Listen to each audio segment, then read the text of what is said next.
Friends, welcome to our channel. ఈరోజు ఈ వీడియోలో మనం ఫస్ట్ ఇయర్ మ్యాథ్స్ చాప్టర్ 1 ఫంక్షన్స్లోని ఎక్సర్సైజ్ 1B నుండి క్వశ్చన్స్ చూద్దాము. ఎక్సర్సైజ్ 1Bలోని సెకండ్ బిట్లోని ఫిఫ్త్ క్వశ్చన్ చూద్దాము. ఫిఫ్త్ క్వశ్చన్ చూడండి ఒకసారి ఏమి ఇచ్చాడో. F from R to R, G from R to ఆర్లను F of X equal to 2x - 3, G of X equal to x³ + 5 అయినా F circle G whole inverse of X equal to కనుగొనండి అన్నాడు. మనకి F of X ఇచ్చాడు, G of X ఇచ్చాడు. మనం ఏం find out చేయాలి? F circle G whole inverse of X అనేది ఫైండ్ అవుట్ చేయాలి. ఒకసారి చూడండి, ఫస్ట్ వాళ్ళు ఇచ్చింది రాద్దాము. F of X equal to 2x - 3, G of X equal to x³ + 5. ఓకేనా? So first F circle G of X కనుక్కుందాం. ఓకేనా? F circle G of X కనుక్కొని దాని నుండి F circle G whole inverse కనుక్కుంటే సరిపోతుంది. So F circle G of X equal to F of G of X. ఓకేనా? F of G of X అంటే ఏమి ఇచ్చాడు మనకి? x³ + 5. x³ + 5 ఇది ఎలా ఉంది? ఎఫ్ ఆఫ్ ఎక్స్ లాగా ఉంది కదా. సో ఎఫ్ ఆఫ్ ఎక్స్ అంటే ఎంత ఇచ్చాడు? 2x - 3 కదా. అంటే ఎక్స్ ఉన్న దగ్గర మనం ఏం రాయాలి? x³ + 5 రాయాలి. 2 of x³ + 5 - 3 that equal to 2 into x³ 2x³ plus 2 5s are 10 - 3 2x³ plus 10 - 3 అంటే ఎంత అవుతుంది? 7 కదా. 2x³ + 7 దేని ఈక్వల్ టు వచ్చింది? F circle G of X equal to ఎంత వచ్చింది? 2x³ + 7. ఓకేనా? సో ఇప్పుడు మనం ఏం కనుక్కోవాలి? ఇన్వర్స్ కనుక్కోవాలి.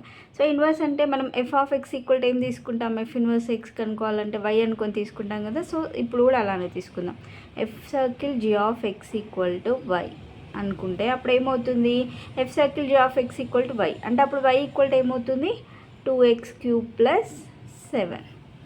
ఓకేనా? 2x³ + 7 that equal to 2x³ equal to +7 అనేది ఇటు సైడ్ వస్తే ఏమవుతుంది? -7 కదా. y - 7 x³ ఈక్వల్ టు ఏమవుతుంది? y - 7/2 y - 7/2 అప్పుడు x ఈక్వల్ టు ఏమవుతుంది?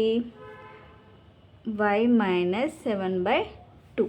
ఓకేనా? Cubic root of y - 7/2 that equal to y - 7/2 whole power 1/3. దేని equal to? x equal to కదా. సో ఇప్పుడు F circle G of X equal to Y అప్పుడు X equal to ఏమవుతుంది? F circle G whole inverse of Y అవుతుంది. అంతే కదా. F of X equal to Y అయినప్పుడు X equal to F inverse Y అవుతుంది కదా. So ఇది కూడా అలానే X equal to F circle G whole inverse why.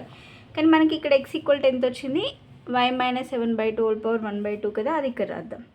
F circle G whole inverse of Y equal to y - 7/2 whole power 1/3. ఓకేనా? కానీ మనల్ని ఏం కనుక్కోమన్నాడు? ఎక్స్ కనుక్కోమన్నాడుగా. F circle G whole inverse of X కనుక్కోమన్నాడు కాబట్టి అది ఇక్కడ రాద్దాం. చూడండి, F circle G whole inverse of X equal to అప్పుడు ఏమవుతుంది? వై ఉన్న ప్లేస్లో ఎక్స్ రాయాలి.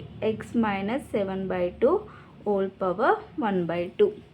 ఓకేనా? ఇదే ఆన్సర్.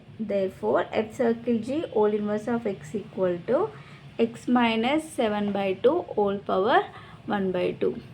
ఓకేనా అండి? సో వీడియో కనుక మీకు నచ్చినట్లయితే ప్లీజ్ లైక్ చేయండి, షేర్ చేయండి, సబ్స్క్రైబ్ చేసుకోండి. Thanks for watching.